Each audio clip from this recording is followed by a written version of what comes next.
So today, guys, we're doing a Q&A. Somebody asked some great questions.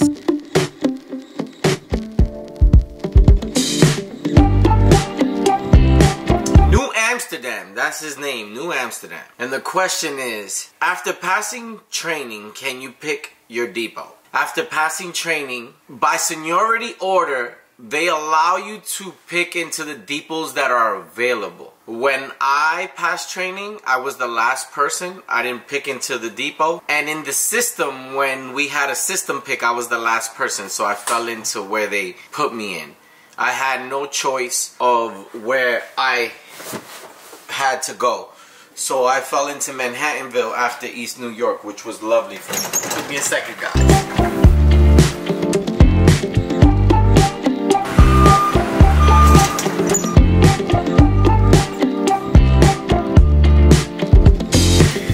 Most MTA bus operator former school drivers. That is like a general question. Some are, some aren't. I've never had experience of driving any bus before I did this. So I actually learned the proper way to drive. If you have any experience in driving a bus or a tractor trailer, you usually want to do what you want to do, and the MTA has its own style of teaching you how to drive these buses. We are the only thing that's considered a professional driver, and the reason we are professional drivers is because we don't just drive buses. We go to school for it. We go to school for so many safety things, so many things I talk about. Another question is did I get a CDL through Red Hook? I don't know what Red Hook is. I got my CDL through the job. But the better way to get your CDL is to get it before you get here. So once you pass the MTA training, you don't have to take the CDL DMV, and that avoids you from going through stuff.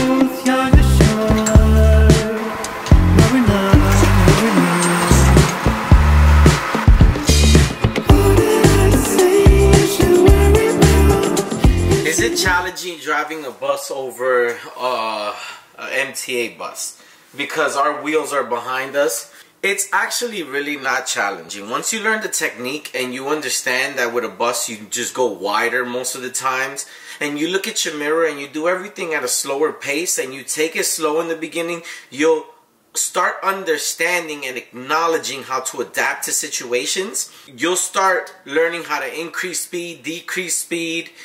And most of the times you'll just understand safety and certain rules that they teach you, that they're implemented in your brain in a way that it comes like an action to a reaction. You just have to take your time and you have to have some type of driving skill.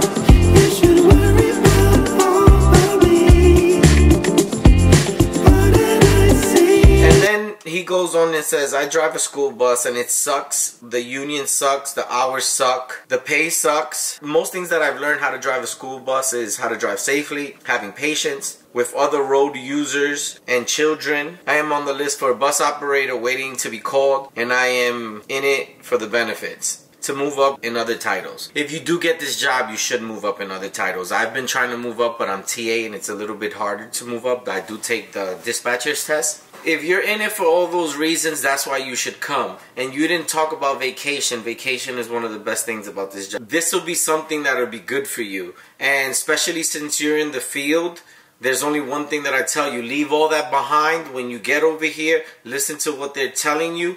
Take it easy. Go slow. If you don't understand the situation, don't get ahead of yourself. You adjust to what's going on the road. They'll never hurt you for slowing down and stopping and acknowledging or asking questions. Now, you try to do too much, you hit something, something goes wrong, that's a different case.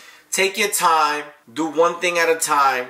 Once you pass probation, which you will, just make sure you don't take overtime as a rookie and get over your rookie phase. And listen to what they're telling you. And drive with two hands. Push and pull. Look into your mirrors. Do all of those things that I always constantly tell you. And remember, you're your only boss. Nobody is your boss. I am not your boss. You only see a boss if you do anything wrong. It's hard to get the job. Let me not lie to you. It's not easy. You get stressed out in the beginning. The customers are a lot once you have the job. But once you have the job, it doesn't matter who's in front of you, who's bothering you, who's talking about this fare box, who doesn't want to sit down. Everything else is to your attitude and how you move your bus and how you conduct yourself. That's why I tell everybody, a lot of people want this status and want to do certain things in their lives, and they see us like we're just bus operators, you know, bus drivers. No, we have a career that changes our lifestyles and allows us to invest in stuff and allows us to have the car we want, the home we want. Have a family and support a family. People don't understand that, and those are the great things about this.